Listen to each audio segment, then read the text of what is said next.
मित्रांनो, भारतातील सगळ्यात मोठं ऑनलाईन लर्निंग प्लॅटफॉर्म जे के अनअकॅडमी आता एमपीएससी पोलीस भरतीचे परीक्षेसाठी अवेलेबल झालाय.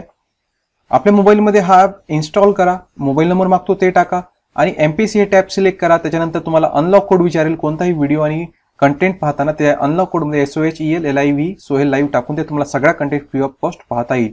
या ठिकाणी तुम्हाला इंडियाचे टॉप एज्युकेटर्स मार्गदर्शन करणार आहे.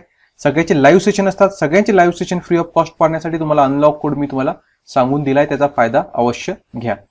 या ठिकाणी मिशन खाकी पोलीस भरती बॅच लॉन्च झाली आहे. 2 जानेवारी पासून स्टार्ट झाली आहे. लवकरात लवकर एनरोल करा, खाली लिंक दिलेली आहे. तसंच पोलीस भरतीची मोफत टेस्ट सिरीज सोडवायची असेल तर या ठिकाणी तुम्ही सोडवू शकता. त्याच्यासाठी अनलॉक कोड काय असेल SOHELLIV आणि त्याची लिंक मी खाली दिलेली आहे. दररोज या ठिकाणी फ्री T20 टेस्ट सिरीज सुद्धा होते, सोमवार ते शुक्रवार 7:30 ते 7:50 पर्यंत. त्याच्यासाठी सुद्धा अनलॉक कोड वापरावा लागतो आणि तो आहे SOHELLIV सोहेल लाईव्ह. तर तुम्ही ही टेस्ट सिरीज सुद्धा मोफत सोडवू शकता. हाय फ्रेंड्स, आपल्या सर्वांचे आमच्या YouTube channel SM guidance point मध्ये पुन्हा एकदा स्वागत आहे. मित्रांनो, पोलीस भरतीसाठी आपण विशेष टेस्ट सिरीज चालू केली आहे. आतापर्यंत 6 क्वेश्चन पेपर आपण सॉल्व्ह केले. हा 7वा क्वेश्चन पेपर आहे आणि हा स्पेशल करून आपण काढलाय पुणे जिल्हा पोलीससाठी. पुणे सिटीचे जे पेपर येणार तो त्याच्यासाठीचा हा गेस्ट पेपर आहे. पुणे जिल्ह्यासंबंधित इम्पॉर्टंट क्वेश्चन मी याच्यात टाकलेले आहेत, जे की जीके मध्ये येतात आणि फार इम्पॉर्टंट आहे. तुम्हाला या सगळ्या गेस्ट पेपर पाहिजे असतील, जिल्हा विशेष सगळे गेस्ट पेपर पाहिजे असेल तर खाली जो मोबाईल नंबर दिसत आहे त्याच्यावरशी माझ्याशी कॉन्टॅक्ट करा. मी जवळपास तुम्हाला 20 टेस्ट पेपर अवेलेबल करून देणार आहे आणि फी फक्त मी नाममात्र 100 रुपयेच ठेवलेली आहे. तुम्हाला 100 रुपयात सगळ्या गोष्टी भेटून जातील. तर तुम्हाला हे टेस्ट पेपरचं सगळं विश्लेषण स्पष्टीकरणाचं पाहायचं असेल तर लगेच आपल्या SM गायडन्स पॉइंट चॅनलला सबस्क्राईब करून घ्या. बेल आयकॉनला क्लिक करा, जेणेकरून येणाऱ्या व्हिडिओची नोटिफिकेशन तुम्हाला भेटत राहील. आणि मित्रांनो, आपल्या मित्रांपर्यंत सुद्धा शेअर करा आणि व्हिडिओ लाईक करणे विसरत जाऊ नका. तर चला, जास्त वेळ न करता पेपरची सुरुवात करूया.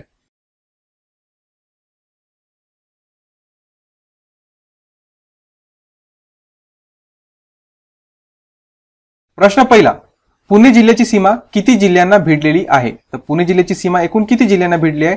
याचं योग्य उत्तर आहे मित्रांनो 5 जिल्ह्यांना. लक्षात ठेवा, पुणे जिल्ह्याची सीमा किती जिल्ह्यांना भिडली आहे? 5. प्रश्न क्रमांक 2, राष्ट्रकूट राजवटीत पुणे शहराचा कोणत्या नावाने उल्लेख केला जाईल? पुनवडी, पुण्य, कुलाबा की शिवनेरी?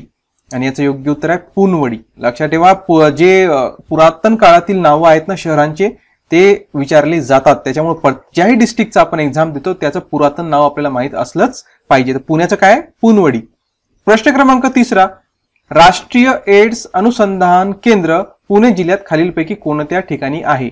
मोसरी, पिंपरी चिंचवड, जुन्नर की लोणावळा? अतिशय इम्पॉर्टंट असं मित्रांनो हे अनुसंधान केंद्र आहे. याच्या विषयी प्रश्न येणार हमखास आणि तो आहे मोसरी येथे. पुण्याच्या मोसरी या ठिकाणी हे अनुसंधान केंद्र आहे. प्रश्न क्रमांक 4, संत तुकाराम महाराजांचे जन्मस्थान कोठे आहे? देहू, आळंदी, जेजुरी की आर्वी? हा इझी क्वेश्चन आहे, माझ्या मते सगळ्यांना आलाच पाहिजे. उत्तर आहे देहू. ऑप्शन नंबर 1 याचं उत्तर राहील. ओके. प्रश्न क्रमांक 5, संभाजी महाराजांची समाधी कोणत्या ठिकाणी आहे? अतिशय भावनिक प्रश्न.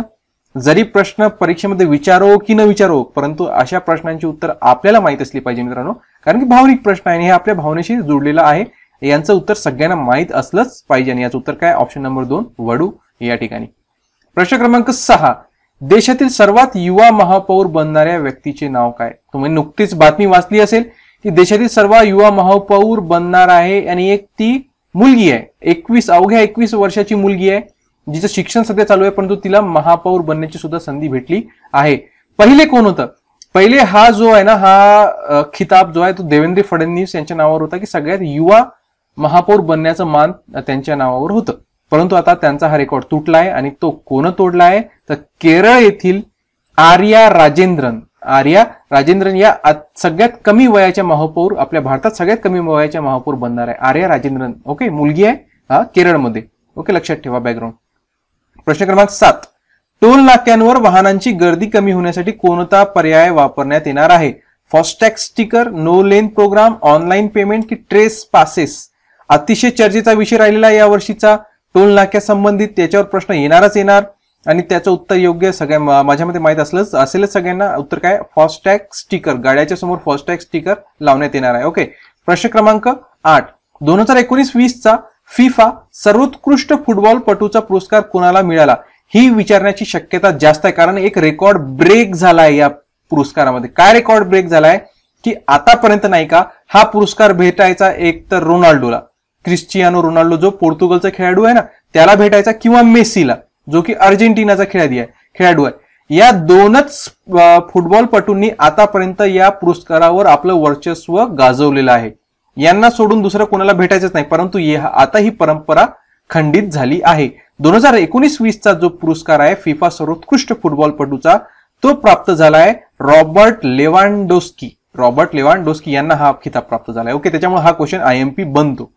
ओके, याचं नाव लक्षात ठेवा। प्रश्न क्रमांक 9, मानव विकास निर्देशांकाच्या 189 देशांच्या यादीत भारताचा क्रमांक कोणता आहे? आणि भारताचा क्रमांक याच्यामध्ये 131, ऑप्शन नंबर 3 याचं उत्तर आहे 131वा। हा प्रश्न का बरं इम्पॉर्टंट आहे? कारण की मानव विकास निर्देशांकाचा जो यादी असते ना 189 देशांची, त्याच्यामध्ये यावर्षी भारताचा क्रमांक खाली गेलाय। ते आपल्यासाठी खेदाची दुःखाची गोष्ट आहे। तर याच्यामुळे हा क्वेश्चन येऊ शकतो, कारण भारताचा नंबर खाली गेला या यादीमध्ये, 131वा आलेला आहे। प्रश्न क्रमांक 10, देशातील पहिले आंतरराष्ट्रीय क्रीडा विद्यापीठ कोणत्या राज्यात तयार होणार आहे? आपल्या सगळ्या महाराष्ट्रीय लोकांसाठी अभिमानास्पद बाब आहे की देशातलं पहिलं आंतरराष्ट्रीय क्रीडा विद्यापीठ आपल्या महाराष्ट्रात बनणार आहे।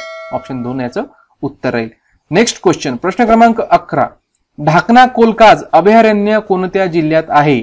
अतिशय इम्पॉर्टंट विचारले जाते, सगळ्यांना माहित असलंच पाहिजे। कोणता आहे? अमरावती। ढाकणा कोलकाज अमरावती। प्रश्न क्रमांक 12, भारताच्या स्वातंत्र्य लढ्यामध्ये लेखण्या सोडा व बंदुका हातात घ्या संदेश साहित्य संमेलनाच्या अध्यक्षीय भाषणामध्ये कोणी दिला?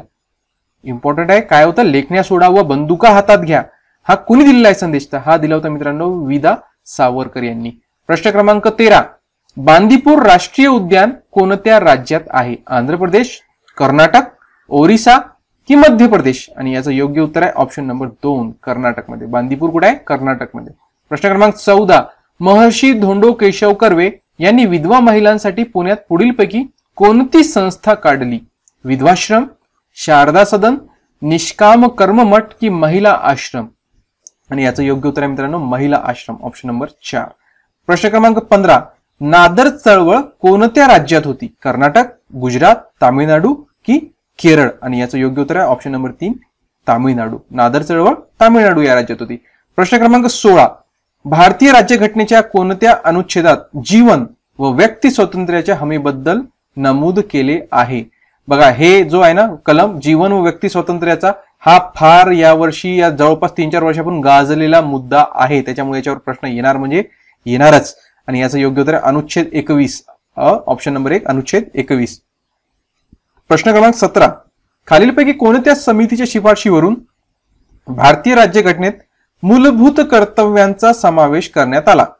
ठक्कर समिती, स्वर्णसिंह समिती, आयंगर समिती की यापैकी नाही? आणि याचं योग्य उत्तर आहे मित्रांनो स्वर्णसिंह समिती यांच्या शिफारशीवरून भारतीय राज्यघटनेत मूलभूत कर्तव्यांचा समावेश करण्यात आला। प्रश्न क्रमांक 18, कमाल नफा मिळवणे हा रिकामी जागा अर्थव्यवस्थेतील उत्पादकांचा मुख्य हेतू असतो? समाजवादी, मिश्र, भांडवलशाही की यापैकी नाही? आणि याचं योग्य उत्तर आहे ऑप्शन नंबर 3 भांडवलशाही अर्थव्यवस्थेतील। कमाल नफा मिळवणे हा भांडवलशाही अर्थव्यवस्थेतील उत्पादकांचा मुख्य हेतू असतो। प्रश्न क्रमांक 19, अनेर धरण कोणत्या जिल्ह्यात आहे? नंदुरबार, जळगाव, नाशिक की धुळे? आणि याचं योग्य उत्तर आहे ऑप्शन नंबर 4 धुळे। अनेर धरण कुठे आहे? धुळे या जिल्ह्यात आहे।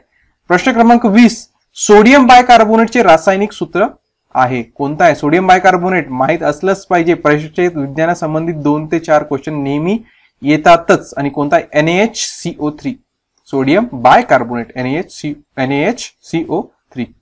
प्रश्न क्रमांक 21, चौसा ही जात खालीलपैकी कोणत्या पिकाशी संबंधित आहे? गहू, चिकू, पपई की आंबा? आणि चौसा ही जात आहे ना मित्रांनो ही संबंधित आहे आंब्याशी, लक्षात ठेवा चौसा आंबा। प्रश्न क्रमांक 22, हृदयाचे कार्य व्यवस्थित चालू आहे हे तपासण्यासाठी खालीलपैकी कोणते उपकरण वापरतात? ECG, सोनोग्राफी, सिटी स्कॅन की ग्लुकोमीटर? सोपा प्रश्न आहे, याचं उत्तर आलंच पाहिजे। कोणता आहे? ECG। ओके, ECG द्वारे तपासलं जाते। प्रश्न क्रमांक 23, महिन्याच्या कोणत्या दिवशी जिल्हाधिकारी कार्यालयात लोकशाही दिनानिमित्त नागरिकांच्या तक्रारींचे निराकरण करण्यात येते? ओके, तर कोणत्या दिवशी? महिन्याचा पहिला गुरुवार, पहिला शनिवार, पहिला सोमवार की पहिला मंगळवार? आणि याचं योग्य उत्तर आहे ऑप्शन नंबर 3 पहिला सोमवार। ओके, लक्षात ठेवा एक्झामच्या दृष्टिकोनातून सुद्धा आणि तुमच्या जनरल आयुष्यामध्ये तुमच्या काही तक्रारी असतील तर तुम्ही या पहिल्या सोमवारी तुम्ही तक्रारी जिल्हाधिकाऱ्यापर्यंत पोहोचवू शकता.